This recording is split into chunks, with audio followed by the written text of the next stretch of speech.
দুই টেস্ট ও 3 ম্যাচের টি-20 সিরিজ খেলতে একদিন আগে ভারতে পৌঁছায় বাংলাদেশ ক্রিকেট দল। টেস্ট সিরিজ সামনে রেখে আজ অনুশীলন করেছে টিম টাইগার্স। চেন্নাইয়ের এম.এ চিদম্বরম স্টেডিয়ামে ঘাম জড়িয়েছে শান্ত লিটনরা। ভারতের বিপক্ষে প্রথমবার এই ভেন্যুতেই টেস্ট খেলতে নামবে টাইগাররা। ব্যাট বলের অনুশীলনে ব্যস্ত দিনে পার করেছে বাংলাদেশ দলের ক্রিকেটাররা।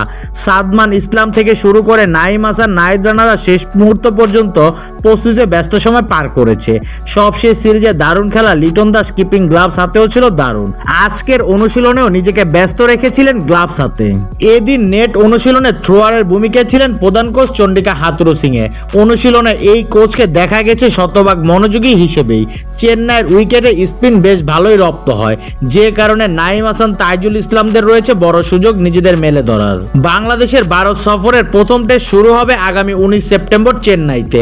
এরপর 27 সেপ্টেম্বর কানপুরে হবে সিরিজের দ্বিতীয় টেস্ট।